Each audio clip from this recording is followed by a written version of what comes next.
খুলছিল সেনা, সেই মঞ্চে দাঁড়িয়ে মমতা বন্দ্যোপাধ্যায় স্পষ্ট বলে দিলেন ভাষা সন্ত্রাসের বিরুদ্ধে যে আন্দোলন চলছিল সেই আন্দোলন আটকাতে পারবে না এভাবে বিজেপি।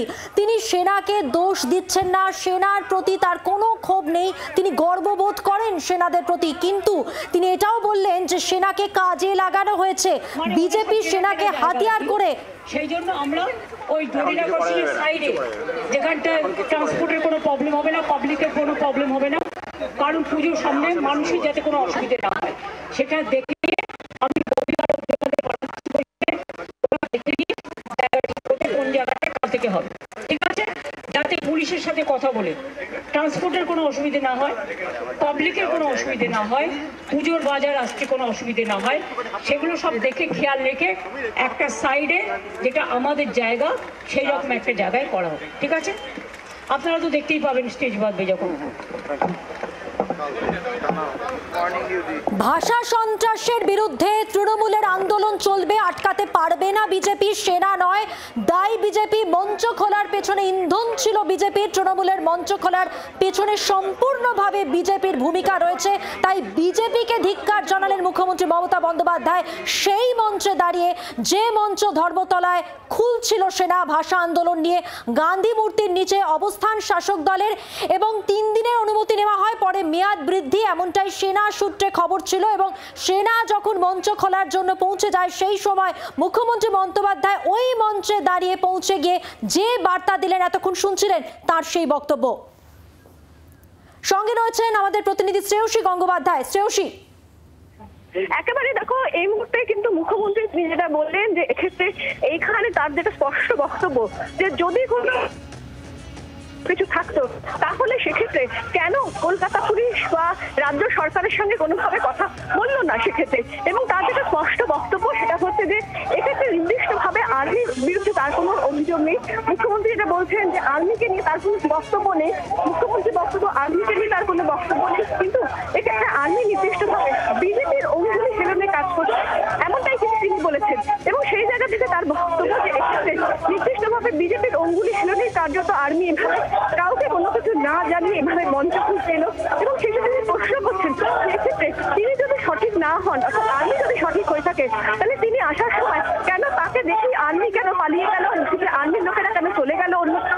এবং তার যেটা বক্তব্য সেক্ষেত্রে হচ্ছে যে এক্ষেত্রে মোদির পারমিশন নিয়ে তাকে সভা করতে হবে না, তাকে তিনি কর্মসূচি করবেন না। ফলে সেই জায়গা থেকে দাঁড়িয়ে এক্ষেত্রে প্রতিবাদ হবে। এবং এতদিন পর্যন্ত যে প্রতিবাদ কর্মসূচি সপ্তাহে 2 দিন করে হতো, অর্থাৎ শনি এবং রবিবার, কাল থেকে কিন্তু সেটা প্রতিদিন করা হবে এমনটাই কিন্তু জানিয়েছেন। সেক্ষেত্রে প্রাথমিকভাবে রানী রাসমণি জায়গাটা কি হচ্ছে, তবে সেটা আলোচনার ভিত্তিতে নির্দিষ্টভাবে এমন জায়গা কি হবে যেখানে এই প্রতিবাদ কর্মসূচি হবে তার বক্তব্য।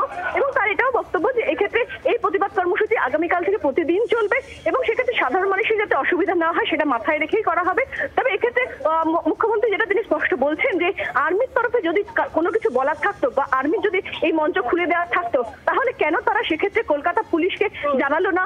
আজকে পুলিশকে কার্যত তারা অসম্মান করছেন। এবং সেই জায়গা থেকে দাঁড়িয়ে কলকাতা পুলিশ হোক বা পার্টি হোক কাউকে কোনো কিছু না জানিয়ে কিভাবে আর্মি এই কাজ করলো সেই প্রশ্ন তুলছেন তিনি। এবং সেখানে তার বক্তব্য এক্ষেত্রে নির্দিষ্টভাবে যে পারমিশন লেটার দেওয়া হয়েছিল সেই পারমিশন লেটারে নির্দিষ্টভাবে যোগাযোগের জায়গাও ছিল।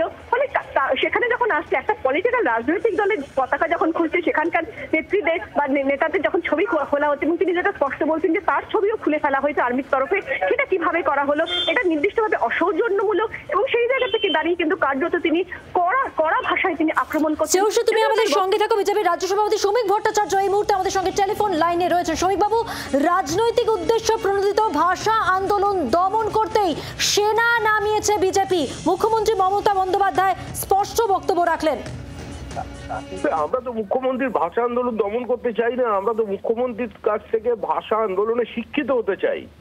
মুখ্যমন্ত্রী সাংবাদিক সম্মেলন করে বলেছিলেন যে বাংলা ভাষার ইতিহাস হচ্ছে 2000 থেকে 2500 বছরের পুরনো এবং সেটা গবেষণা করেছেন কিছু বিশিষ্ট ভাষাবিদ এবং রাজ্যের আমলারা। সেটা মোটা মোটা 4 খণ্ড হাত দিয়ে দেখিয়েছিলেন। আপনারা আপনাদের ফাইল চিত্র বার করুন, দেখতে পাবেন। এবং সেখানে আলাপন বন্দ্যোপাধ্যায় সামনে হাঁটাহাঁটি করছিলেন, জিজ্ঞাসা করলেন উনি আলাপন কি হলো, বইগুলো কবে বেরোবে? উনি বললেন যে ম্যাডাম সমস্ত লেখা হয়ে গেছে, খালি মুখবন্ধটা তৈরি হচ্ছে। তা আমরা তো এখনো পর্যন্ত পর্ষদের অফিসের সামনে ঘোরাফেরা করছি, বা তথ্য সংস্কৃতি দপ্তরের সামনে, কলেজ স্ট্রিটে রোজ লোক পাঠাচ্ছি পার্টি অফিস থেকে, যে কবে বাংলা ভাষার ইতিহাসটা আমরা জানতে পারবো। আমরা তো বাংলা শিখতে যাই ওনার থেকে, 2500 বছরের পুরনো বাংলা। আমরা এসবের মধ্যে যাবো কেন? মুখ্যমন্ত্রী নির্বাচন কমিশনের বিরুদ্ধে যুদ্ধ ঘোষণা করেছেন, যুক্তরাষ্ট্রীয় ব্যবস্থার বিরুদ্ধে যুদ্ধ ঘোষণা করেছেন, প্রধানমন্ত্রীর বিরুদ্ধে যুদ্ধ ঘোষণা করেছেন, বিচারপতিদের বিরুদ্ধে যুদ্ধ ঘোষণা করেছেন, শিক্ষক শিক্ষিকাদের বিরুদ্ধে যুদ্ধ ঘোষণা করেছেন, সরকারি চাকরি প্রার্থী যার সরকারি চাকুরে রাজ্য সরকারের পেনশনভোগী তাদের ডিএ না দিয়ে তাদের বিরুদ্ধে যুদ্ধ ঘোষণা করেছেন, ইডি সিবিআই এর বিরুদ্ধে যুদ্ধ ঘোষণা করেছেন, এবং সবশেষে সেনার বিরুদ্ধে যুদ্ধ ঘোষণা করলেন। উনি কোন দেশের বাসিন্দা তাহলে? সারা ভারতবর্ষের মানুষ দেখছে ওনার অবস্থানকে। এ তো সম্পূর্ণ পশ্চিমবঙ্গের মানুষের কাছে এ ধরনের বক্তব্য, এ ধরনের অবস্থান, এর আর কোনো গ্রহণযোগ্যতা নেই, কোনো প্রতিষ্ঠা নেই। এটা মেনে নিতে হবে। তৃণমূল যাচ্ছে, তৃণমূল যাবে, তৃণমূল চলে গেছে প্রায়। অনেক ধন্যবাদ কথা বলার জন্য। কথা বললাম বিজেপির রাজ্য সভাপতি শ্রমিক ভট্টাচার্যের সঙ্গে। যে মঞ্চ খুলে দিচ্ছিল সেনা, সেই মঞ্চে দাঁড়িয়ে মমতা বন্দ্যোপাধ্যায় তার অবস্থান স্পষ্ট করলেন। তিনি পরিষ্কার বলে দিলেন যে ভাষা সন্ত্রাসের বিরুদ্ধে তৃণমূলের এই আন্দোলন চলবে আগামী দিনে। বাংলার আওয়াজ, বাঙালির আবেগ, জি 24 ঘন্টা।